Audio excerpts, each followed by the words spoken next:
এটি তো concurrent resolution, এটি আইনি কোনো বাধ্যকতা তৈরি করবে না, যেহেতু প্রেসিডেন্টের টেবিলে যাচ্ছে না। প্রেসিডেন্ট ট্রাম্প এই ধরনের রেজলিউশনকে পাত্তা দেওয়ার টাইম আছে? জনমত আস্তে আস্তে যুদ্ধের বিরুদ্ধে যাচ্ছে এবং সেই জন্য এখন এই জিনিসটা শিফট করেছে, কারণ এটা কিন্তু প্রথমবার না, এটা তার আগে 2-3 বার বোধহয় ওরা ট্রাই করেছিল সিনেটে, ওরা কিন্তু প্রতিবারই পারেনি, কিন্তু এবারই জিতেছে। সিম্বলিক হলো একটা মেসেজ দেওয়া ডোনাল্ড ট্রাম্পকে যে তুমি একভাবে যুদ্ধ ঘোষণা করতে পারো না। আজকের ঘটনাতে যেটি প্রেসিডেন্ট ডোনাল্ড ট্রাম্পের হাতকে বেঁধে দেওয়া হয়েছে ইরানের ইস্যুতে, এটি কোন কারণে উল্লেখযোগ্য, কোন কারণে গুরুত্বপূর্ণ? একটা কারণ হলো যে পাবলিক অপিনিয়ন এগেনস্ট ওয়ার। হুম। আমেরিকাতে পাবলিক অপিনিয়ন এগেনস্ট 60% আমেরিকানস তারা এই ওয়ারটা পছন্দ করতেছে না। 2 নম্বর হলো প্রেসিডেন্ট ট্রাম্প তো অলরেডি 14 দফা যেটা করেছে, 14 দফাতে তো মোটামুটি ক্লিয়ার করে দেওয়া হয়েছে যুদ্ধ আর হবে না বা করবে না, it's not best interest of America তাদের কথাবার্তায়। তবুও যেহেতু উনি আনপ্রেডিক্টেবল, একটা বলে একটা করে, কখন কি করে কখন কি করবে না, তখন এরা মনে করছে যে এটা আমেরিকার বেস্ট ইন্টারেস্ট। এটি তো কনকারেন্ট রেজলিউশন, এটি আইনি কোনো বাধ্যকতা তৈরি করবে না, যেহেতু প্রেসিডেন্টের টেবিলে যাচ্ছে না। প্রেসিডেন্ট ট্রাম্প এই ধরনের রেজলিউশনকে পাত্তা দেওয়ার টাইম আছে? না, ও তো পাত্তা দিবে না, কিন্তু আমি একটা জিনিস বলতেছি, আমি আগে একবার বলেছি আপনার অনুষ্ঠানে, এখানে দুইটা ফোর্স আছে যেমন রিপাবলিকান পার্টির মধ্যে, যারা মানে প্রো ওয়ার এবং যারা ছিল অ্যান্টার ওয়ার, মানে তারা হলো আমেরিকা ফার্স্ট কিন্তু তারা নন ইন্টারভেনশনিস্ট। এতদিন ওই দুইটা গ্রুপের মধ্যে ওদের মধ্যে মানে টানাপোড়েন চলছিল। প্রথম দিকে যারা মানে যুদ্ধের পক্ষে বা ইসরায়েলি লবির পক্ষে ওরা জিতে যাচ্ছিল, যেহেতু পাটোয়ারি সাহেব বলেছেন যে জনমত আস্তে আস্তে যুদ্ধের বিরুদ্ধে যাচ্ছে এবং সেই জন্য এখন এই জিনিসটা শিফট করেছে, কারণ এটা কিন্তু প্রথমবার না, এটা তার আগে 2-3 বার বোধহয় ওরা ট্রাই করেছিল সিনেটে, ওরা কিন্তু প্রতিবারই পারেনি, কিন্তু এবারই জিতেছে। সিম্বলিক হলো একটা মেসেজ দেওয়া ডোনাল্ড ট্রাম্পকে যে তুমি একভাবে যুদ্ধ ঘোষণা করতে পারো না। আরেকটা জিনিস ইম্পর্টেন্ট, আপনারা আমি জানিয়ে রাখছি, আপনারা জানেন কিনা জানি না, রিপাবলিকান পার্টি যে প্রাইমারি হয়, আগে কিন্তু প্রাইমারি নিয়ম ছিল প্রাইমারিতে যে কোনো দলই ভোট দিতে পারবে, ডেমোক্রেট অথবা রিপাবলিকান। তাহলে জনমত যাচাই হয় যেই পার্টির প্রতি তার মানে বেশি সমর্থন কার। কিন্তু ডোনাল্ড ট্রাম্প এসে তার মাগা মুভমেন্ট যে প্রাইমারিতে শুধু রিপাবলিকরা ভোট দিতে পারবে, এই জন্য ডোনাল্ড ট্রাম্প কিন্তু তার পাওয়ার খাটাইতে পারে, ওকে আমি তোমাকে লাইক করি না জুয়েল, আমি তোমাকে হারিয়ে দেব, এই ভয়টা কিন্তু এই নিয়ে কিন্তু যেটা বললো যা আপন যান বাঁচা যে মানে ইলেকশনে জিতে আসতে হবে, এই ইলেকট্রাল পলিসিটা আসলে চেঞ্জ হওয়া দরকার।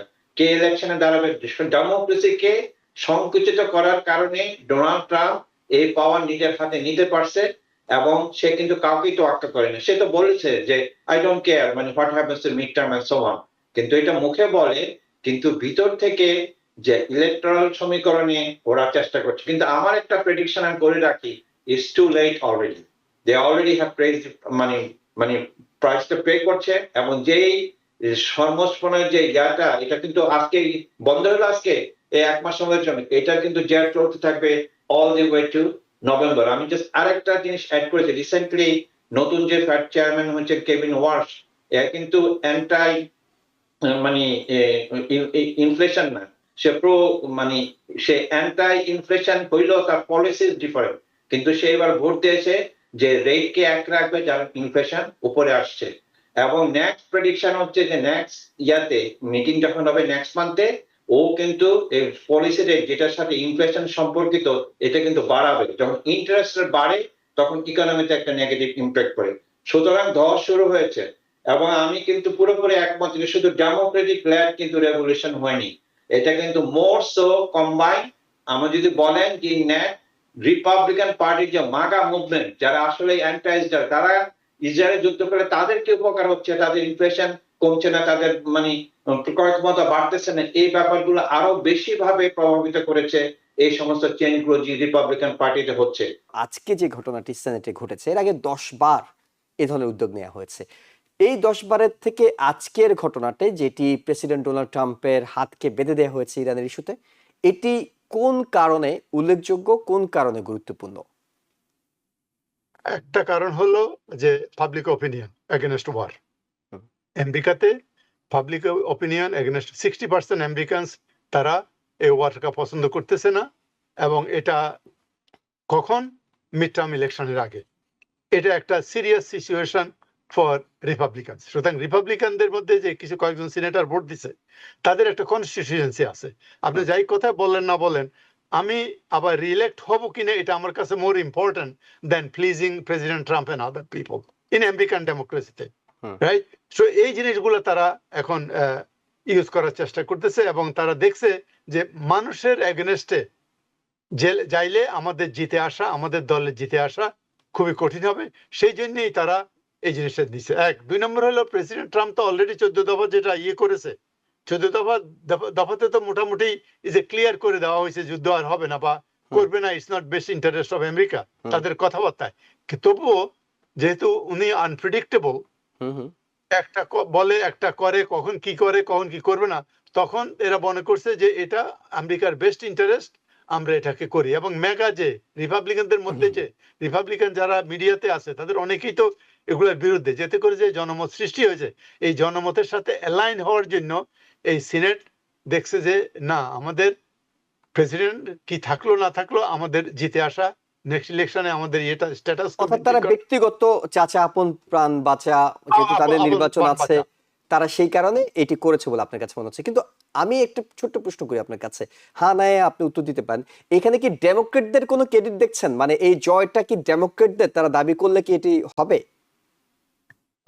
ডেমোক্রেটদের থেকে আমি মনে করি রিপাবলিকানদের ক্রেডিট বেশি, কারণ রিপাবলিকান যারা ভোট দিছে তাদের ক্রেডিট আছে। তবে ডেমোক্রেটিক কাছে যারা যে সোশ্যাল যেই লেফট ডেমোক্রেট আছে তারা, এবং আমি আর একটা জিনিস ক্রেডিট দিই, আমরা ভুললে চলবে না, এই যে রিপাবলিকান যে মিডিয়া কি কার্টন কি জান তার নাম, এই যে আপনার প্রফেসর মেশমেয়ার, প্রফেসর জেফরি স্যাক্স, তারপরে ওই যে ফক্স নিউজের যে ছিল কি যেন নামকরা talk show host Carter something, anyway, হ্যাঁ ঠিক আছে।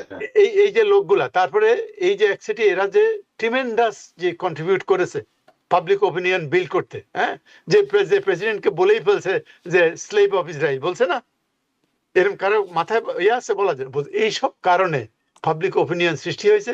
এবং যেভাবে সে বিশেষ করে আমাদের টেক্সাস সিনেটর, তারপরে সাউথ ক্যারোলাইনা সিনেটর, বিভিন্ন লোককে যেভাবে তারা ক্রিটিসাইজ করছে, এই জনমত সৃষ্টি হয়েছে। জনমত সৃষ্টির প্রেসারে মিড টার্মকে সামনে রেখে এটা করতে বাইরেছে। এটা ডেমোক্রেটদের চেয়ে আমি মনে করি যে রিপাবলিকানরা যে নমনীয় হয়েছে এটা মাস মোর ইম্পর্টেন্ট।